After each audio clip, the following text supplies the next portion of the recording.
Ada banyak pertanyaan tentang wanita haid dengan wanita yang nifas di 10 hari terakhir Ramadan. Bagaimana cara mereka mendapatkan Lailatul Qadar? Peluang itu masih terbuka lebar. Yang terpenting adalah mereka mengetahui ilmunya. Yang pertama adalah sedih. Kesedihan secara spontanitas dan natural yang lahir dari iman. Karena tidak bisa sholat, tidak bisa puasa di 10 hari ini. Itu menjadi kekuatan bagi wanita haid atau nifas untuk mendapatkan Lailatul Qadar. Di masa Nabi SAW ada sahabat-sahabat yang ingin sekali berjuang bersama Nabi SAW di perang Tabuk, dan mereka gak bisa karena kendala syar'i. Maka mereka pulang ke rumah mereka dalam kondisi sedih karena mereka gak mampu. Kata Nabi SAW di hadapan rombongan pasukan yang akan pulang dari Tabuk ke Madinah, tidaklah kita melangkah melewati seluruh jalan-jalan ini kecuali di sisi Allah mereka bersama kita. Mereka mendapatkan pahala kita karena mereka tidak ikut berjuang karena kendala syar'i. Bukankah haid kendala syar'i? Maka tidaklah kita mendapatkan kendala syar'i lalu kita sedih secara spontanitas. Maka kesedihan itu adalah sebuah tanda iman kita aktif, dan kesedihan itu yang membuat seorang wanita itu mendapatkan pahala orang-orang yang beribadah maksimal di Ramadan, dan insya Allah mendapatkan pahala Lailatul Qadar. Kedua, niatkan beribadah dengan total di 10 hari terakhir. Nabi SAW bersabda, barang siapa yang meminta pada Allah mati syahid dengan jujur, tapi ternyata wafat di atas kasurnya, maka Allah akan membuat ia sampai ke derajat orang-orang yang mati syahid walaupun ia wafat di atas kasurnya. Setiap wanita haid atau nifas yang meminta kepada Allah Lailatul Qadar dari lubuk hati yang paling dalam, nggak basa-basi, nggak lip service, maka Allah akan berikan ia Lailatul Qadar dan pahala Lailatul Qadar secara full walaupun 10 hari terakhir ini haid atau sedang nifas. Maka mintalah kepada Allah Subhanahu wa taala untuk mendapatkan Lailatul Qadar. Ketiga, niatkan saat kita tidak sholat dan pada saat kita tidak puasa dalam rangka beribadah kepada Allah Subhanahu wa taala.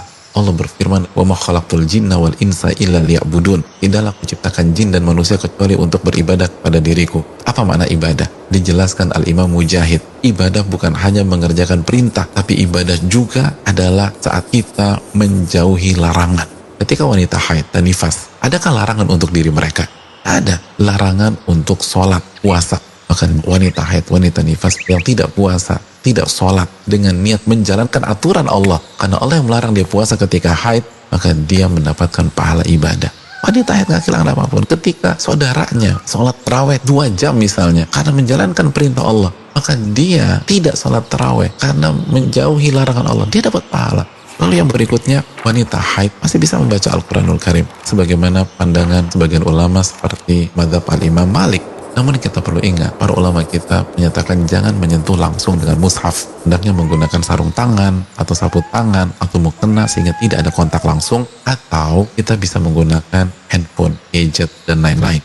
Yang berikutnya, baca Al-Quran minimum 100 ayat setiap malam. Nabi SAW menyatakan, barang saya membaca 100 ayat di dalam Al-Quranul Karim di sebuah malam, maka dia mendapatkan pahala seperti sholat dan ibadah semalam suntuk. Lalu yang berikutnya, kesepakatan para ulama, kita bebas berzikir walaupun kita haid, perbanyak baca tasbih, baca tahlil, bertahmid, mengucapkan alhamdulillah.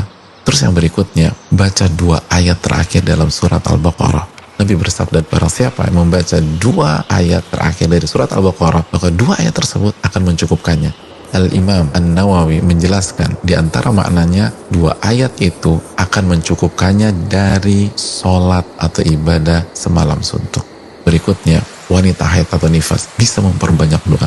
Walaupun secara kuantitas ibadah kita mungkin gak sebanyak saudari kita yang suci, minta taufik, minta dengan jujur agar kita mendapatkan Lailatul Qadar walaupun kita sedang haid atau nifas. Tapi kalau kita jujur minta kepada Allah, kita akan mendapatkan hal itu semua.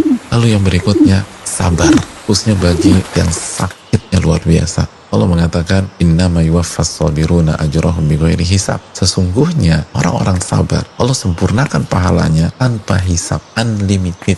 Jadi barang siapa yang haid lalu kesakitan, ingat Allah meminta kita untuk beribadah yang bernama sabar, maka bersabarlah. Lalu yang berikutnya, ridholah kepada takdir Allah. Nabi SAW mengatakan, barang siapa yang ridho terhadap takdir Allah, dia akan mendapatkan keriduan Allah. Dan barang siapa yang gak terima, dia akan dapat murka Allah Subhanahu wa ta'ala. Berikutnya, beri makan untuk orang yang berbuka.